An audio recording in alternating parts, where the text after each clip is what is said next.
He was not recognizable, except for one thing. Welcome to the podcast. I'm your host, Josh Blackwood. And this is Edie Prescott, a British woman who lived in Germany during World War II. Listen to her story of growing up in Hamburg amidst the war. During Hitler's occupation of Germany, brutal action was taken against those who didn't agree with his policies. Despite this, several underground operations were formed. I do remember my father being very angry with my mother one time. My father was always a very gentle man and never gets angry or something, but this time he did get angry, and I often wondered, why did he get that angry? He didn't want her to go to this place with those people. He said, even if you don't care about me, he said, think how dangerous it is for your children. He said, for you to go to these meetings. A neighbor of ours came, and she was crying. She was upset because she said the authorities had taken her son, who had gone to these meetings. And she said, I think she said he's been tortured because she went to the hospital because she was told to go. They were telling her that he was dying from some kind of a disease. She was told, yes, you can go and kiss him goodbye. And when she bent over him, he pulled down his shirt front and showed her that no, he was not dying he had been tortured. And once or twice she would get home very late and very frustrated and had been running to stop being caught, and this is why I wonder, that's why the brown shirts came to our house.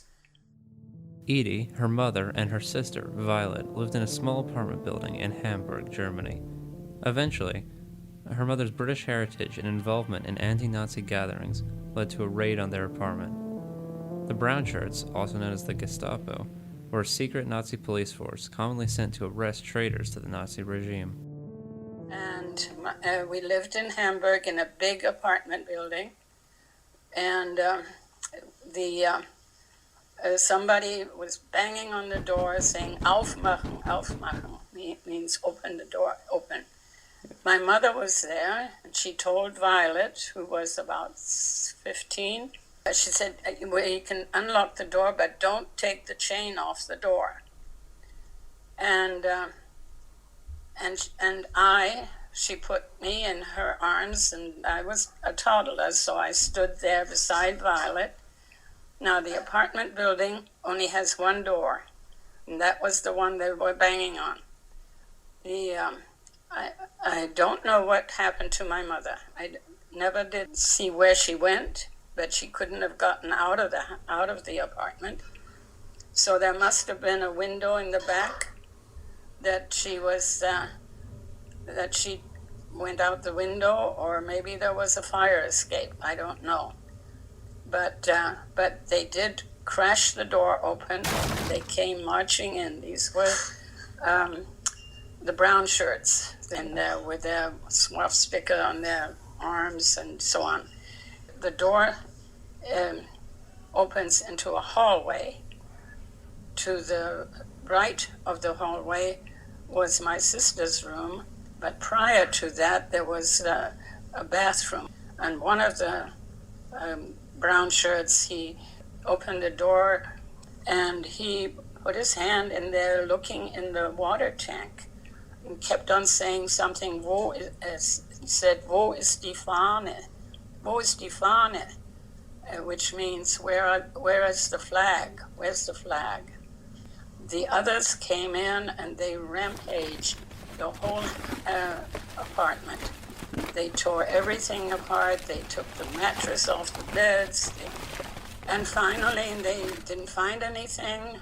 I didn't see anything. And all it was is my sister was in tears and I was crying. I didn't know what was going on. and then they finally left. In World War II, opposing sides would bomb enemy cities in an attempt to completely crush the enemy. In Germany, when planes were spotted, a raid alarm would sound, instructing all citizens to move to designated bomb shelters.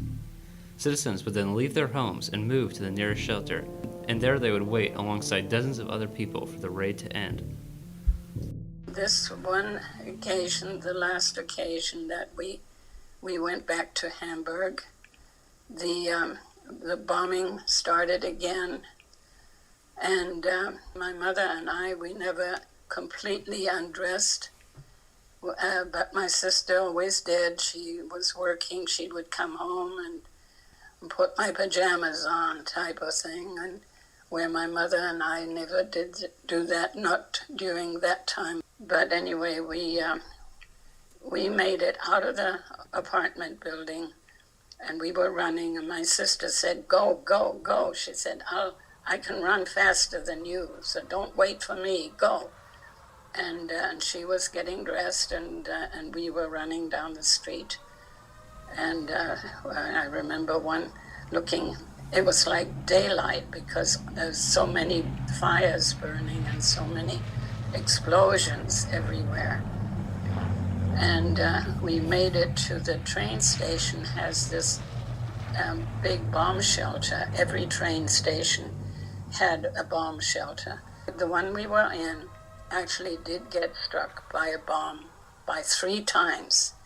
And all the electricity turned off, and I can remember and people were screaming, and it was pitch black, and I remember thinking, so this is what it feels like to die. But then the emergency lights came back on, and I could, and the screaming stopped, and the bombs did not penetrate the building, it just shook it.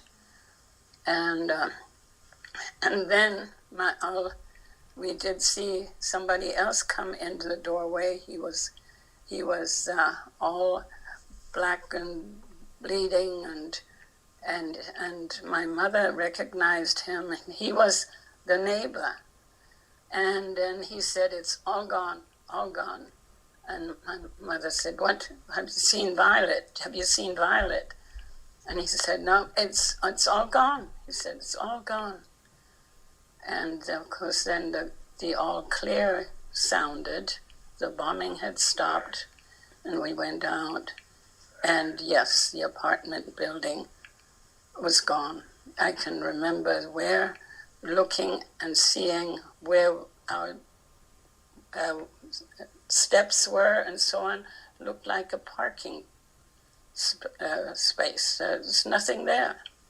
It was all in a big pile of rubbish.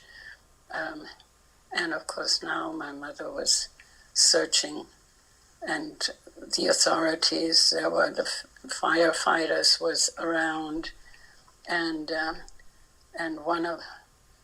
my mother obviously asked, have they found any bodies, or have they taken anybody, or where did they go with the wounded? Did they take them to the hospital? And there was one body lying down there, and the firefighter asked my mother, he said, "Do you want to see this?" He said, "Perhaps you can recognize who this was." And they didn't want to show me, but I did see it too. He was not recognizable, except for one thing. He had white hair, and he always wore a helmet, and the helmet was right there on the side of him. So his whole body was burnt. The helmet had fallen, had apparently prevented him from burning completely up there. But we never did find my sister. Shortly after the bombing of their apartment, Edie and her mother moved into the countryside. There, city immigrants are not respected. In episode 2, Edie tells about her struggles to find food, friendly and hostile interactions with escaped prisoners of war, and interactions with Allied troops as they marched for the town.